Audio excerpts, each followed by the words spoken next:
Yo! So this video would have come sooner, except I've been dying of a flu for just over the past week. So I apologise in advance if I make any disgusting noises throughout this video, but I'm still quite sick. So I've been thinking it over for the past couple of days, and I've got like a whole load of my notes here on it, with the issues that we have with BookTube at the moment, and it's kind of made the video that made me think was the Book Geeks video called BookTube Problems, which I will link below, where he was talking about, you know, booktubers being too focused on doing book hauls and not doing any reviews and not actually reading the books that they haul, and just ending up with all these books on your shelves, all these unread books. Go watch the video and then come back and watch this. So it kind of got me thinking, before I started doing BookTube, so pre-2012, I used to be you might find this shocking, you might actually just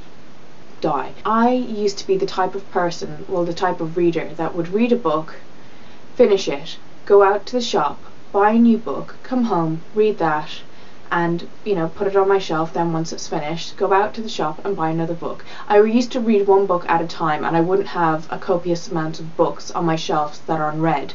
I just used to, you know, I used to have no unread books. All my books were read that I had on my shelf. Now I have fucking 30 unread books on my shelf, and just there's too much choice when I finish a book. You know, I wish I could get back to the person I was before I started doing this, because I'm so frustrated with myself that I let it get this bad.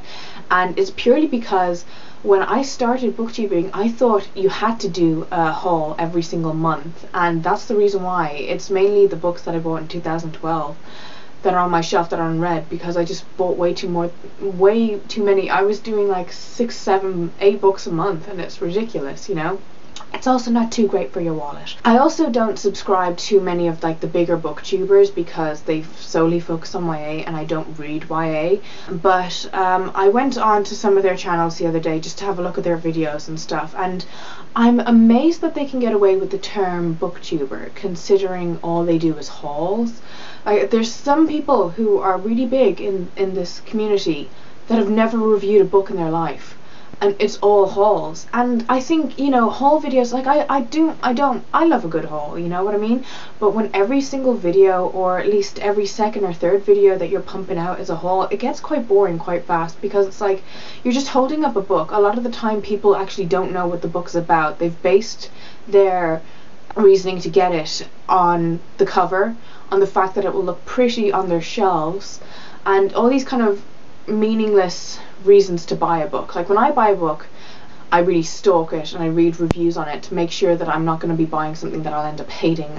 You know, so a lot of the time I don't read really shit books because I've done my research on them, you know. It's rare that I'll read something that I'm like, oh my god, that sucked balls. And I know last year I had a really shit year for reading, and I only did like 2 or 3 reviews, and that's appalling. But I only do reviews on books that I really feel the need to talk about, and I feel like if I did it on books that I was kind of like meh, I really wouldn't have much to say and it wouldn't be a very good video. My next video I'm planning to do is going to be a book review. I would have done it today, but I want to be a bit more compos mentis when I do it. So you know, I'm planning to do a good amount of, I've got the unread books that are on my shelf. I've picked out the ones that I definitely want to do a review on. And that kind of brings me to the next point of the excuse that booktubers use not to do reviews is, well, you know, my reviews don't get many views, you know, there's no point in really doing them. And that excuse of books not getting views, I think, of reviews not getting views, fucking hell, that is a bit of a tongue twister, is absolutely bullshit. You're a booktuber. We're supposed to talk about the books that we read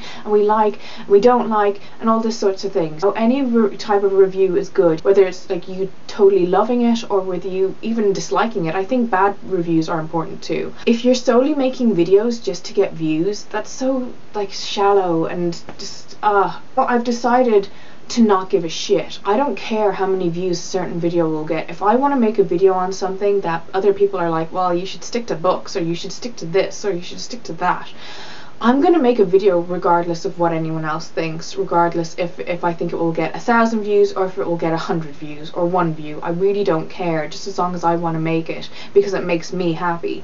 You know, my channel is primarily for myself, secondly for anyone else who wants to view it. Say if you do like a review on the Hunger Games, right? Like one of the most popular books out there.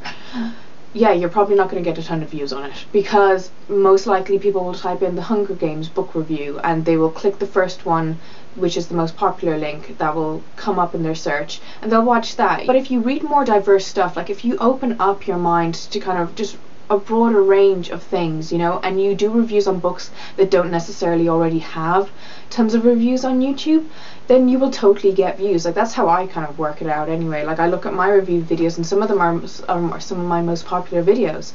I think we have to stop thinking about the views and, you know, subscribers and things like this, because these kind of things are kind of meaningless if you're solely doing it on a kind of a reward scheme. Like, if I put out this, then I will get this back. I think you have to put something out there and just like not expect. If you don't expect anything, you'll never be disappointed. But do you know what?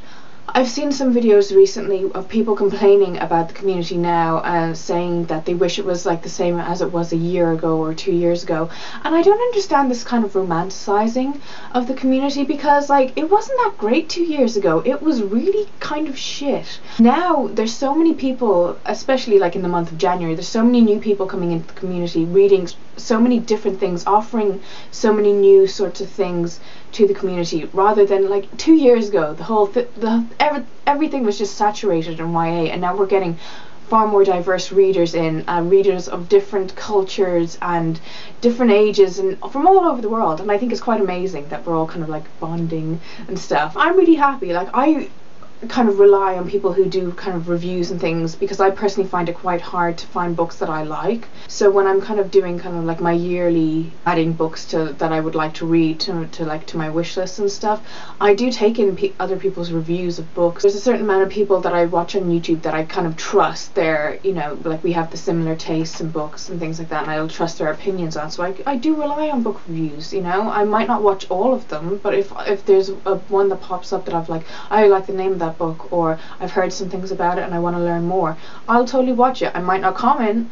I know I need to get better with commenting on things and liking things and all this sorts of stuff, but actually I do like a lot of videos. But like, I'm a kind of a creeper, because I just kind of like watch and I'm just like because I don't want to comment on, like, over comment on people's things, because I feel like, what if that comes across as like me being like, hey, check out my channel? And I hate that, like, people like who comment on videos and they're kind of just fishing for comments on their own videos and stuff like that. I don't know, the whole, I overthink things. This is my issue, okay? I'm definitely happy in which the direction of the community is heading, you know, and that it's getting bigger and stuff. And I know there's some people that they don't really like that, and, you know, and that they feel like it's kind of, YouTube is kind of cliquey. I personally don't really understand that. Like, as an Irish YouTuber, an Irish kind of booktuber or whatever, there's not a lot of us, and I've like befriended some, I guess. Oh god, that's awkward saying, because I feel like something like I fucking hate you.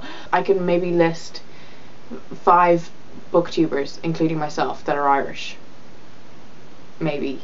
If even that. I don't personally feel like a huge part of the community. I don't know, I just don't feel, I don't know, I think it's my own personal issue that I should probably work on in therapy. I just have weird things about when it comes to like making friends or things like that. Like, I didn't start YouTube to make friends. That sounded kind of bitchy. I sounded like America's Next Top Model there. I was like, I didn't come here to make friends, I came here to win. I think the main point of my video is just to read your books. Just read them. Stop buying new ones that you're gonna take a couple of years to get to. Just read the ones that you currently own. Don't give a fuck about anyone else or what anyone else expects of you and your fucking channel or anything like that. Just do what you want to do, you know, and that's it. Just read your books. Reading is the most important thing. You know, it's more of like a show and tell that's been going on recently, rather than an actual proper book discussion. Do you know what I mean? We're booktube. We're supposed to discuss books, not just show them. So yeah, so I guess I'll leave it at that. I don't really want to say subscribe and things like that anymore, because I feel like a cheap whore doing that, so I don't really know how I'm going to end this video. Ah, this is awkward.